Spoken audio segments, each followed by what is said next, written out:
사건과 일화를 따라 걷는 세계 전쟁사 산책. 이번 편에서는 유럽 역사상 가장 오래 계속된 전쟁이었던 백년 전쟁의 경과와 이에 얽힌 일화를 돌아보겠습니다. 이야기 시작하겠습니다.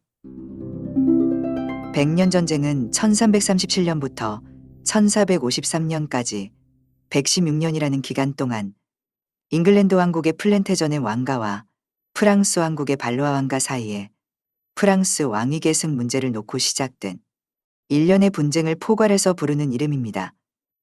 하지만 후대의 역사학자들은 백년전쟁이라는 용어를 14세기와 15세기에 유럽에서 일어난 모든 전쟁을 포함하는 시대적 명칭으로 사용하기도 합니다. 아무튼 백년전쟁은 플랜테전의 왕가와 발로아 왕가 양측 모두 여러 동맹자들을 전쟁에 끌어들였으며 100년을 넘어 지속되었기 때문에 유럽사에서 가장 오랫동안 계속된 전쟁이라는 타이틀을 차지하였지요. 자연히 백년전쟁은 정치, 사회, 문화의 모든 면에서 중세유럽에 많은 영향을 미쳤으며 군사적으로는 중세기사의 최고 전성기였음과 동시에 기사계급의 쇠퇴가 시작된 시기였다고 정의할 수 있습니다. 1066년 프랑스 북부를 점령하고 살던 노르만족의 윌리엄 공이 헤이스팅스 전투의 승리로 잉글랜드를 정복하고 잉글랜드의 국왕이 된 바 있었습니다. 이 과정은 본 역사산책 TV 세계전쟁사 산책 제26편 바이킹의 후예 노르만족의 잉글랜드 침공편에 잘 묘사되어 있으니 참고하시길 바랍니다. 잉글랜드를 정복하여 국왕이 된 윌리엄 공은 한편으로는 프랑스 국왕의 제후였지요. 프랑스 땅의 노르망디 지방을 영지로 소유하였기 때문입니다. 그러나 이후 프랑스의 역대 국왕들은 잉글랜드 왕이 소유한 프랑스 내의 영지를 야금야금 빼앗아 왔습니다. 바다 건너에 있던 잉글랜드 왕으로서는 전쟁을 각오하지 않는 이상 이를 두고 볼 수밖에 없는 일이었지요. 이렇게 야금야금 땅을 빼앗긴 끝에 백년 전쟁이 시작될 당시 잉글랜드 왕이 실질적으로 소유하고 있던 프랑스 내의 영지는 남서부의 가스코뉴 지방 정도밖에 없었습니다. 하지만 프랑스 국왕은 이 땅마저 빼앗아 잉글랜드 세력을 유럽 대륙에서 완전히 축출하기를 원했습니다. 이런 상황에서 프랑스의 왕위 계승을 놓고 잉글랜드와 프랑스는 마침내 길고도 긴 전쟁의 포문을 여는 것입니다. 그 과정은 이러했지요. 당시 잉글랜드의 국왕 에드워드 3세의 어머니는 프랑스 국왕 필리페 4세의 딸 이사벨라였으며 에드워드 3세는 프랑스 카페 왕가의 마지막 왕인 샤를 4세와 숙질 관계였습니다. 매우 복잡한 관계로 보이는 유럽 왕가들의 인척 관계는 오랜 기간 이루어진 정략 결혼의 결과였습니다. 1328년 프랑스 국왕 샤를 4세가 죽자 당시 프랑스의 왕위 계승 서열 1위였던 이사벨라는 자기 대신에 아들 에드워드 3세가 프랑스의 왕위를 계승해야 한다고 주장했습니다. 1316년 프랑스의 살리카법이 도입되면서 여성의 왕위 계승이 금지되어 자신이 왕이 될 수 없었기 때문입니다. 프랑스는 살리카법을 근거로 이사벨라의 요구를 무시했습니다. 그래서 이후 9년간 잉글랜드 왕가는 카페 왕가의 반개인 발로아 왕가가 프랑스의 왕위를 계승하는 것을 용인할 수밖에 없었습니다. 그러다가 잉글랜드와 스코틀랜드 사이에 전쟁이 발발하자 발로아 왕가의 첫 번째 프랑스 왕이었던 필리페 6세가 이 전쟁에 개입했습니다. 프랑스 땅에서 잉글랜드 세력을 축출함으로써 얼마 안 남은 잉글랜드의 영지를 마저 빼앗으려고 기회를 엿보고 있던 프랑스가 잉글랜드의 군사력을 시험해 보려고 한 것이었습니다. 이에 분노한 잉글랜드 왕 에드워드 3세는 다시 프랑스의 왕위를 요구하였으며 당연히 프랑스가 이를 거절하자 프랑스와 잉글랜드는 포문을 열고 긴 전쟁의 소용돌이 속으로 뛰어들어간 것이었습니다. 백년 전쟁은 중간에 전투가 없었던 시기를 기준으로 세 단계로 구분합니다. 1337년부터 1360년은 에드워드 전쟁, 1369년부터 1389년은 캐롤라인 전쟁, 1415년부터 1453년은 랭커스터 전쟁이라고 부릅니다. 중간에 약 35년간은 전투가 없었던 시기였습니다. 전쟁이 시작되자 잉글랜드는 1346년의 크레시 전투, 1356년의 포아티에 전투, 1415년의 아젠쿠르 전투에서 연승하며 전쟁에서 이기는 듯했습니다. 이 세 전투를 전쟁사적 의미에서 간단히 살펴볼까요? 먼저 1346년 프랑스 땅인 크레시 숲에서 벌어진 전투에서 잉글랜드군은 농민들과 사냥꾼으로 편성된 보병 장군 부대를 내세워 전력이 훨씬 우세한 프랑스 기사군을 격파하였습니다. 이 전투에서 프랑스 기사군은 기병 전술로 일제히 돌격을 시도하였으나 진흙탕에서 기병 특유의 충격력을 상실하고 장군 부대의 화살 공격을 받은 끝에 괴멸하고 말았지요. 이때 잉글랜드군이 사용한 장궁은 본래 웨일스 지방의 사냥꾼들이 사용하던 것이었으나 잉글랜드군은 그 위력을 알아보고 전쟁에 동원한 것이었습니다. 장궁은 이전의 노궁에 비해서 사거리 및 위력이 훨씬 컸을 뿐만 아니라 연사력 역시 크게 뛰어난 것이었지요. 프랑스군의 기병과 노궁병은 잉글랜드의 장궁병을 대적할 수 없었습니다. 보병 장궁부대가 봉건기사군을 격퇴한 이 전투는 화약무기가 등장하기도 전에 기병의 몰락을 예고한 것으로 평가되고 있습니다. 잉글랜드군은 크레시 전투에서 승리한 여세를 몰아 칼레로 진격하여 성을 완전히 포위하였습니다. 칼레의 시민들은 병사들과 한몸이 되어 1년 가까이 완강하게 저항하였으나 마침내 1347년 항복함으로써 칼레는 잉글랜드의 영토가 되었지요. 이리하여 자신감을 얻은 잉글랜드 왕 에드워드는 프랑스의 국왕이 되는 것보다 잉글랜드가 이전에 대륙에 소유하고 있던 영토를 회복하는 것을 전쟁 목표로 삼게 됩니다.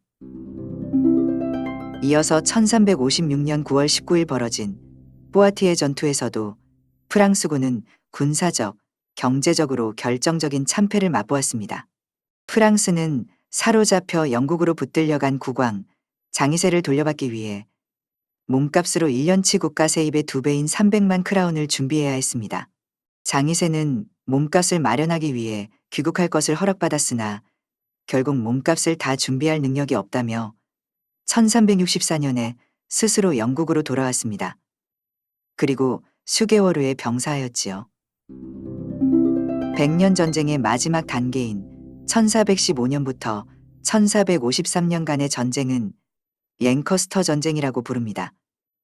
아젠쿠르 전투는 100년 전쟁의 마지막 시기로 분류되는 1415년에 시작되었습니다.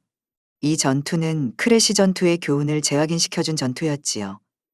말을 탄 기병대에 대해 기강이 잘 잡히고 훈련이 잘 된 보병이 승리할 수 있다는 점이었습니다. 전투의 경과는 이러했지요. 1415년 늦여름 잉글랜드의 왕 헨리 5세는 1204년에 조낭이 빼앗겨버린 노르망 디공국의 옛 영토, 즉 생강 동쪽의 칼레 일대를 되찾고자 했습니다. 잉글랜드군은 바다를 건너와 500km 이상의 행군에 지쳐 있었지만 헨리 5세는 병사들과 함께 고생하면서 병사들의 사기를 북돋우고 용기를 불러일으킴으로써 크게 승리할 수 있었습니다. 이 전투는 한계 상황에서 정신적인 요인이 승리를 결정짓는다는 것을 다시 한번 각인시켜준 전투였지요. 잉글랜드는 1428년 샤를 7세의 거점인 오를레앙을 포위하였습니다. 관례상 랭스대 성당에서 대관식을 거쳐야 정식 국왕이 될 수 있었으나 잉글랜드군을 맞아 싸워야 했던 프랑스가 대관식을 열 수 없었기 때문에 형식적으로 샤를 7세는 정식 국왕이 아니었지요. 아무튼 이런 상황에서 오를레앙은 1년여를 버티었지만 희망은 별로 없어 보였습니다. 샤를 7세는 오를레앙을 구원할 증원 전력이 없었으며 새로운 병력 동원도 쉽지 않았던 상황이었습니다. 전황이 프랑스에 불리해지자 용병 모집이 어려워졌기 때문입니다. 이때 우리에게도 너무나 유명한 잔다르크라는 여인이 출연하여 불리한 전황을 일순간에 타게 했지요. 그녀는 적은 수의 프랑스군으로 오를레앙을 포위한 잉글랜드군을 격파하였으며 그 후에도 항상 선두에 서서 잉글랜드군을 격파하였습니다. 그러나 1430년 잔다르크는 잉글랜드와 내통하던 부르곤 유파에게 체포되어 잉글랜드군에게 인도되었으며 결국 1431년 의왕에서 마녀 재판을 받고 화형에 처해졌습니다. 후일담이지만 로마 교황청이 잔다르크 사건을 재조사하여 1456년 7월 잔다르크에게 화형 판결을 내린 재판을 무효화하는 선언을 발표함으로써 그녀의 명예가 회복되었지요.